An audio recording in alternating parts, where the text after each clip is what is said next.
Dana White, the president of UFC.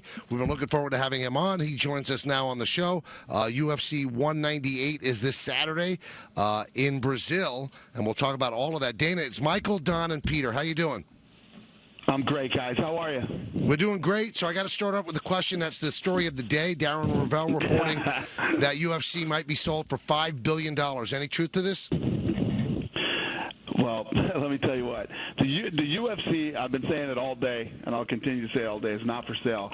But if somebody has $5 billion, come on over here right now, and we'll definitely talk. I think that what I really love about this whole thing is, if you look at the unique situation with the Clippers and how the Clippers had to be sold, and there were a lot of big-time guys bidding on it, went for $2 billion.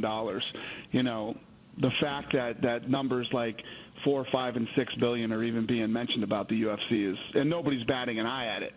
Everybody's actually just reporting it is pretty awesome. The thing that's concerning is when the rumor first came out, it was 6 billion, and now it's down to 4 or 5. Uh-oh. We've lost a couple $1 billion in the last couple of weeks. That kind of bums me out. It's not the first kind of outrageous UFC-related rumor of the week. Friday, the rumor from The Sun was that Conor McGregor could fight Floyd Mayweather. Is this, in a boxing match, is this something you even take remotely seriously? No, I don't take it seriously. But like I say, listen, Conor's under contract with the UFC. If Floyd wants to come out of retirement and fight him, call me, Floyd. Give me a call. So you're saying, Dana, that if they arrange a boxing match, Conor's not allowed to do that because he's under contract to you? Correct. Now, because you know these sports so well, and I think it's fascinating that if it did take place, people would buy it. Do you believe that a UFC fighter in a boxing match would be able to compete with Floyd Mayweather? No. And if Floyd came over here and fought, if Floyd fights Conor McGregor in the UFC in a right. mixed martial arts, Floyd will get destroyed in seconds. And if Conor goes over and boxes him, that won't turn out well either.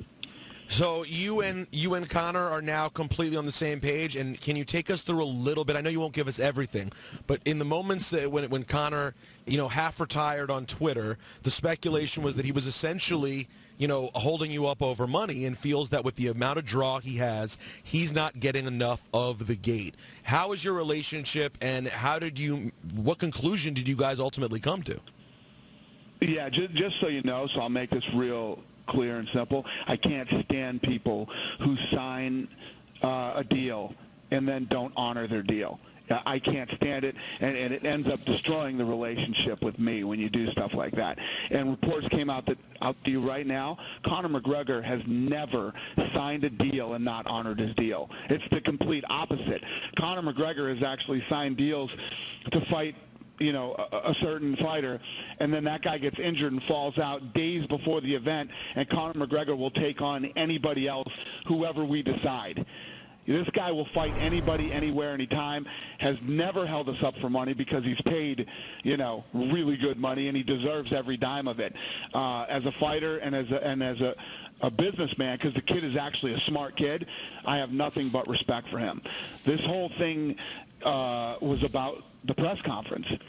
He didn't want to come to the press conference, and there's a lot of leeway that we give Conor. The fans criticize us for it, and so do the other fighters.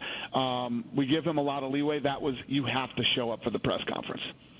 Now, Dana, what people like about the UFC over boxing is that you get the matchups. The best fight the best, and we have to wait so long for that to happen in boxing. What makes it work for you? Is it you? Is it the fighters? Why does it seem like the matchups seem to work better for you than it does in the other sport?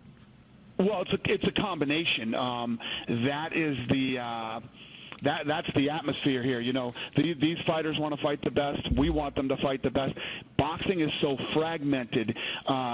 Everybody has their hands in the pie over there, and everybody's out for their own interests. Whether it be the sanctioning organizations from the WBC to the WBA to the IBF to the different promoters, from Don to Bob to Oscar, everybody has their own agendas and their own interests. Here, everybody is aligned. Everybody's under the same, UFC banner, and it's all about finding out who the best in the world is in each weight class. We're talking with Dana White, UFC president. Dana, back in April, it was announced that MMA is now legal in the state of New York. Anything working with Madison Square Garden? Because I know a lot of New Yorkers would really love to see that. November, right? I'll tell you what. Yeah, Madison Square Garden, everybody there, everybody that's involved in MSG has been amazing to us in this fight for New York. And we're ride or die with those guys, man. They're awesome. So we appreciate them. Do we know that the date was put out there originally was November 12th? Is that happening? And could that be the return of Ronda Rousey?